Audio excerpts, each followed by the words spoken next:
Is a midnight snack or even a midnight meal good for cats? Is it really a good idea to leave food out during those overnight hours? In this video, I'll provide the answer and also let you in on a few tips as it relates to the importance of your cat's daily routine. Stay tuned.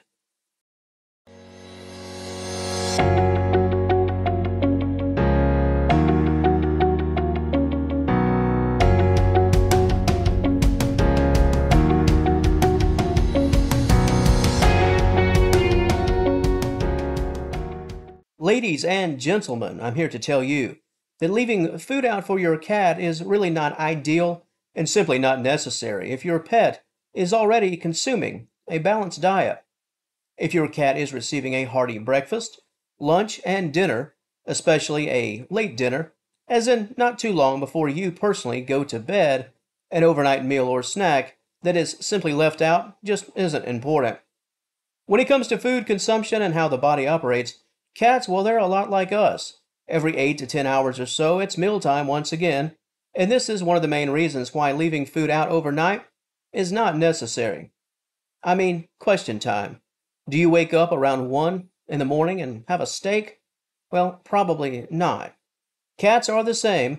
They don't need it if essentials are already being met. The only reason a feline would truly need food at that hour is if meals are lacking during the day. With respect to routine, this is really at the heart of the matter. If your cat wants food overnight, even if plenty of food is already being given during the day, well, that's likely due to the routine of it all, actually. Your cat has come to expect it, a snack at the very least, just because that's how things have always worked and how things have always been. It's very important to establish healthy routines, not just casual routines or just general routines, especially when it comes to food. From an early age, set the groundwork for your cat. If you don't cater to overnight meals or snacks, then they won't know to expect it. This is very important, especially if your cat is a 100% house cat with fairly limited exercise. Overeating can eventually rear its ugly head when it comes to packing on those pounds, late night meals, and late night treats. Don't fall into the pattern of routine of expectations. Don't allow your cat to come to expect it, because overall it can be quite difficult to break, especially if this is all your cat has really ever known. So, are there actual options, a way to meet in the middle? Sure. If you do decide to leave food out, if only to keep the routine to some degree, just leave out a small amount of dry food. Keep it basic and keep it very simple. In fact, if it's not too much trouble with respect to your personal schedule, wake up in the middle of the night, give your cat a small amount of dry food, and just sort of hang around a bit while they eat. This makes the whole thing rather open and shut. Over time, if possible, this could become a new routine all of itself.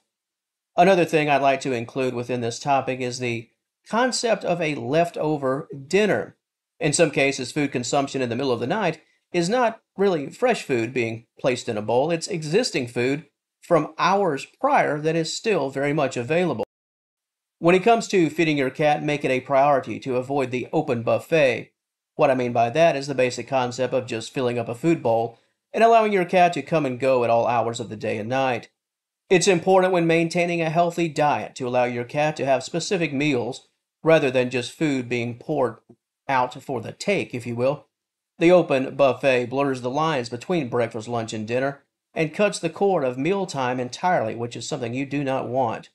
Your cat will be far less likely to indulge in overnight eating if dinner is indeed its very own meal, with some degree of a start and finish point. Don't allow a lingering dinner to be sort of a picked up where you left off type of thing many hours later. The takeaway message is that any type of overnight food is optional, and if things are being done correctly, it really shouldn't be a necessity. It's all about developing positive mealtime routines, catering to the essentials while making sure that your cat is eating just the right amount without having too much, and this does include snack treats. So, question time for the audience. Do you leave food out for your cat overnight? And what's the actual context involved in the overnight food? If you have a story, I'd certainly love to read it. And if you enjoyed this video, please give it a like and subscribe to the channel. I'd love to have you as a member of the Senior Cat Wellness family. And until next time, thank you so much for watching, and I'll talk to you later.